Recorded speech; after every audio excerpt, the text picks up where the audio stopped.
Well, with days like today and days that we dream of going to the beach, we're all eager to be outside, but we need to protect our skin. Skin cancer is the most common cancer in the U.S., yet many people don't realize that they are at risk or take necessary steps to protect themselves. So Dr. Karina Paci with Cone Health Dermatology is joining us to review kind of the do's and the don'ts of skin cancer prevention and then how to spot warning signs early. All right, so let's first and foremost talk about just the danger of skin cancer, especially when it is not caught early.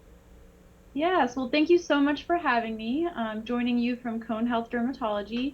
Dangers of skin cancer. So, skin cancer in general, some of the more common types of skin cancer are actually the most common type of cancer in humans.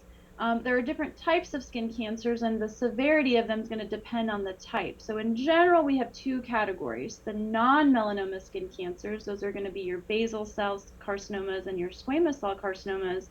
And then your melanomas, they're in their own category. Melanomas, they kind of behave a little differently. Those are going to be kind of dark brown or black lesions. Those do have a risk of spreading to other parts of the body, so we want to catch them early. Squamous cell carcinomas, those are the second most common type of skin cancer, also non-melanoma skin cancers. Those also have a risk of spreading. It's a little bit less than a melanoma, but it's still something that needs to be given attention and treated timely. And then the basal cell carcinomas, those are the most common types. Very rare for them to spread to other parts of the body, but those can become locally destructive. They can invade the local muscle, the local soft tissue, the tendons, even bone. So we want to get those treated timely, regardless of which type you have. Okay, and so when people think about skin cancer prevention, does it affect everyone equally? That's a great question. So we all have different skin types. That being said, skin cancer does affect all skin types. Now, skin cancer, as mentioned previously, comes in different types. In Caucasian individuals, in the Hispanic Latino communities, basal cells are going to be the most common type of skin cancer. In darker skinned individuals, those are going to be more common with squamous cell carcinomas. And melanomas can affect all skin types, no matter what shade of the Fitzpatrick skin spectrum we're talking about. So, to answer your question briefly, yes, it affects everyone, but there are varying levels of risk depending on what skin type you have. Right, but everybody can get skin cancer.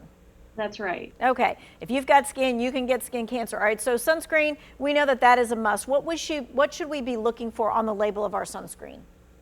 That's a great question. So, in general, we recommend SPF 30 or more. No matter what you're doing, if it's on your face, if it's you're going out for the whole day at the beach, we want you to wear SPF 30 or more. Now, the SPF, the sun protective factor, being 30 or more means that it's protecting against 97% of UV rays. So anything above 30 is just an incremental increase in protection. That SPF 30 is the most important factor. Now, beyond that, there's two types of sunscreens. There's the mineral or physical blockers, and then there's the chemical sunscreen. So just to differentiate the two briefly, mineral or physical blockers, those are the ones you think about when you think about the olden days, the lifeguards with the white stripe on the nose.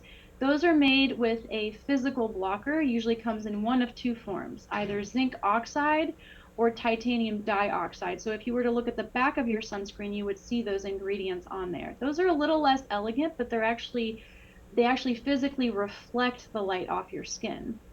Now, chemical sunscreens, those are the most common ones that we find in moisturizers. They're a little bit more elegant.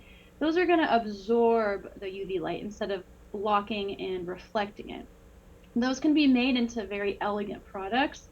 They're not white and chalky, but those are going to have products on the back that are going to sound like a lot of them have benzone in it. So like oxybenzone, avobenzone, those have a slightly higher risk than the mineral sunscreens of causing a contact dermatitis where you could get some irritation on your skin if one of the products you're using just doesn't fit with you quite right.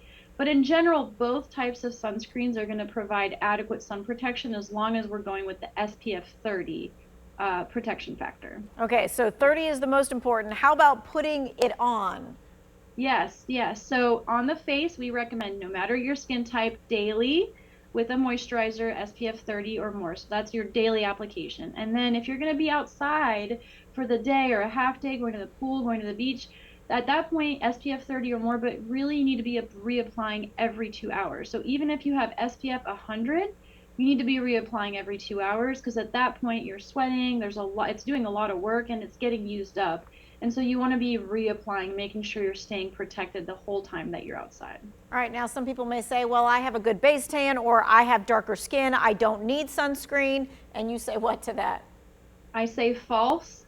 Those are false myths. A base tan does not protect you against further damage. It's just the initial response from your body trying to protect itself from an intense amount of UV exposure, but you're still getting that UV damage even after your base tan. And if you have darker skin, while yes, in general, darker skin has a little bit more protection, they still can create skin cancer, and the UV damage is happening regardless of your skin color or skin type. Okay, we're going to take a quick break, but we're going to talk about clothing and types of fabrics and things of that nature, and do they help, and where people kind of overlook putting the sunscreen. We're going to talk about that too. That's coming up next.